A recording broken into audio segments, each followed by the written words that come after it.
வணக்கம் நெகாசினி. வணக்கம் அண்ணா. தொடர்ந்து 4 சுற்றுகளை கடந்து 5வது சுற்று வந்திருக்கிறீங்க. அதுக்கே முதல்ல உற்சாகமான வாழ்த்துக்கள். இந்த பேசா பொருள் சுற்றுல என்ன தலைப்பு? பரப்பி வச்ச சீர்வரிசை. பரப்பி வச்ச சீர்வரிசை பேச போகுது. உங்களை போலவே நாங்க எல்லோரும் ஆர்வத்தோட காத்திருக்கிறோம். பரப்பி வச்ச சீர்வரிசை என்ன பேச போகுதுன்னு கேட்கறதுக்கு எல்லாரும் ஒரு கைத்தட்டல்களோடு உற்சாகமாக வாழ்த்துறோம். சிறப்பா பேசுங்க. நன்றி அண்ணா. அது இதுன்னு தேடி தேடி ஓடி ஓடி கூடி கூடி பேசி குய்யோ முய்யோன்னு கூப்பாடு போட்டு கடையையே கலவரமாக்கி எங்களை வண்டியில ஏத்திட்டாங்க. எவ்வளவு தூரம் தாங்க வலிக்காத மாதிரியே வர்றது. இப்பவே கண்ணை கட்டுதே. பொண்ணை கொஞ்சம் பக்கத்தூர்ல கட்டி கொடுங்களே. 3 மணி நேரம் 4 மணி நேரம் முட்டி மோதி நஞ்சு நாராகி போன எங்களை ஒரு வழியா இடத்துக்கு கொண்டு வந்து சேர்த்துட்டாங்கப்பா. ஏ நான் நீனு முந்தாதீங்கப்பா.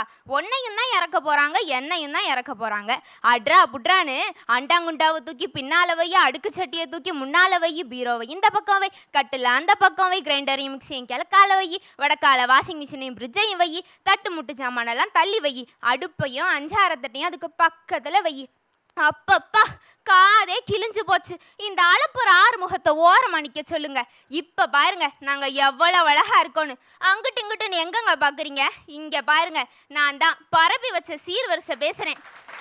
வர்றவங்க போறவங்கலாம் பொண்ணு மாப்பிள்ளைய பாக்குறாங்களோ இல்லையோ, என்னத்தான் வச்ச கண்ணு வாங்காம பாப்பாக. வண்ண வண்ண சேலைங்க வரிசையா கொடியில விரிச்சு கிடக்குன்னு வாயடைச்சு போய் நிக்கிறாக. ரொம்ப அலட்டிக்காதம்மா.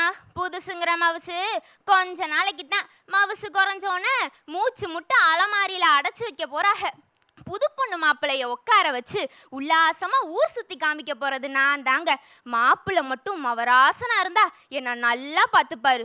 ஏதாவது ஏடா கூடமா ஆச்சுன்னா இந்த வண்டியை போய் நம்ம தலையில கட்டிட்டாங்களேன்னு ரொம்ப தான் சலிச்சுப்பாரு. ஒய்யாரமா குழுகுழு அறையில இருந்த எங்களை இவ்வளோ புழுக்கமான இடத்துல இந்த அண்டாங்குண்டானோட பரப்பி வச்சுட்டாக. இந்த அண்டாங்குண்டான அசால்ட்டா சொல்லிப்புட்ட நீங்க எல்லாம் இன்னைக்கு இஎம்ஐல முளைச்ச காலானுங்கம்மா. பல நாளா பரணியில கடந்தாலும் நான்லாம் பரம்பரை சொத்திமா. பாட்டி கல்யாணத்துலயும் இருந்தேன், இப்ப பேத்தி கல்யாணத்துலயும் இருக்கேன். தங்கத்தோட தங்கச்சிமானா. ரொம்ப தம்பட்டம் அடிக்காத. எப்படி இருந்தாலும் ஒரு நாள் கூத்துக்கு தான் நம்மெல்லாம் அப்புறம் மூட்டை முடிச்ச கட்டி மச்சில போட்டுருவாங்க. ஒரு நாள் கூத்துக்கானம்ம இல்லவே இல்லைம்மா.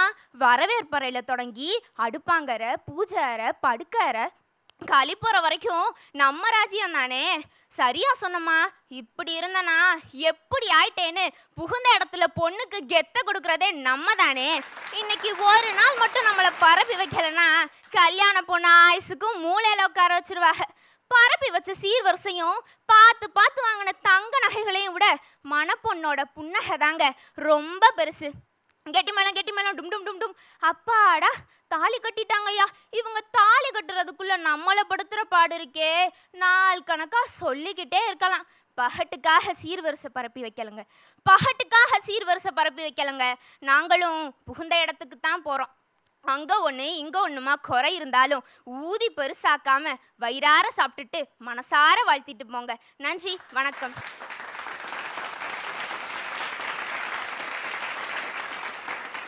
நெகாசினி ரொம்ப அழகா ஒரு காட்சியவே நம்ம கண்ணு முன்னாடி அப்படியே படம் போட்டு காட்டிட்டாங்க. கொஞ்ச நேரம் கல்யாண மண்டபத்தில் இருந்த மாதிரியே இருந்துச்சு.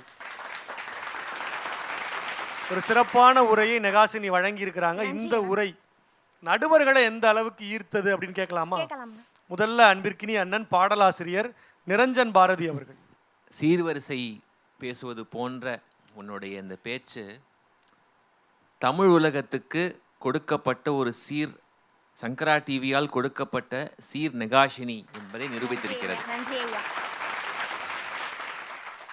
அவ்வளவு அடர்த்தி, அவ்வளவு நேர்த்தி, உன்னுடைய நினைவாற்றல் மிகவும் பாராட்டுக்குரியது. ரொம்ப மெச்ச தகுந்தது. அதுவும் ஒரு வழக்கமான பாணியில நான் சீர்வரிசை பேசுகிறேன். சீர்வரிசை என்றால் எப்படி இருந்தேன்னு தெரியுமா? அந்த மாதிரி இல்லாம ஒரு பாட்டி கதை சொல்ற மாதிரியான ஒரு பாணியில எல்லோருக்கும் நெருக்கமான ஒரு எளிமையான மொழியில நீங்க சொன்ன விதம் உங்களை தனித்து காட்டுகிறது. உங்களுடைய உழைப்புக்கு என்னுடைய வாழ்த்துக்கள். மென்மேலும் வளர வாழ்த்துக்கள். கவிஞருக்கு நன்றி. தொடர்ந்து அன்பிற்கினி அண்ணன் மணிகண்டன் அவர்கள். பார்வையாளர்களுக்கு தான் தெரியும், நிறைய இந்த பிள்ளைங்களே ஒவ்வொரு வெரைட்டி கொடுக்குறாங்க பேச்சில். மூச்சடக்கி முத்தெடுக்கிற மாதிரி பேசுகிறது, பாடல்களை மனனம் செய்து பேசுவது, ஏற்ற இறக்கம் பேசுவது. இந்த பாப்பா பேச்சை கேட்டால் ஒரு கிரேசி மோகன் ட்ராமாவை கண்ணு முன்னாடி கொண்டு வந்து நிறுத்தின மாதிரி இருந்தது. பேச வைப்பார் பாத்திரங்களை, இவளும் பாத்திரங்களை பேச வச்சா. அவ்வளோதான். அதுக்கு மேலே எனக்கு சொல்ல தெரியல. எனக்கு தெரிஞ்சு என் அனுபவத்துக்கு எட்டி சீர்வரிசையில் இதுக்கு மேலே ஒருத்தர் பேசினா அவங்க வேற உலகத்திலேருந்து தான் வரணும். பிரமாதம். அண்ணனுக்கு நன்றி. அன்பிற்கினிய அம்மா ரேவதி சங்கரன் அவர்கள். நான் முந்தியெல்லாம் பாடுவேன், தொகையை ஏத்திப்புட்டு சாமான குறைக்காம பரப்பிட வேணும், ஊரு பார்த்துமா எங்க வேணும். ஏன்னா அந்த பரப்பி வைக்கிறதுங்கிறது ஒரு பெரிய விஷயம். அதை என்னன்ட்டு சொல்லிப்புட்டிய ஆத்தி, எனக்கு என்ன சொல்றதுண்டே தெரியல அத்தா. உன் கல்யாணத்துக்கு கண்டிப்பா வந்துடுவேன், ஒரு அண்டாவாவோ குண்டாவாவோ தூக்கிக்கிட்டு. நன்றி அம்மா. அருமையா இருந்துச்சு. நன்றி அம்மா. அவங்க நினச்சா உன் கல்யாணத்துக்கு எதை வேணாலும் சீராக கொடுப்பாங்க. ஏன்னா நாங்கள்லாம் வெறும் அம்மா அப்பா, அவங்க எந்திரனுக்கே அம்மா அப்பா. அழகான வாழ்த்துறையை மதிப்புரையா வழங்கி இருக்கிற நடுவர்களுக்கு ஒரு உற்சாகமான கைத்தட்டல்களால் நன்றிகளை உரித்தாக்குறோம். ஒரு சிறப்பான உரையை ஒரு வித்தியாசமான பாணியில இந்த மன்றத்தில் பதிவு செய்ததற்காகவே நெகாசினிக்கு ஒரு உற்சாகமான கைத்தட்டல்கள். வாழ்த்துக்கள். நன்றி.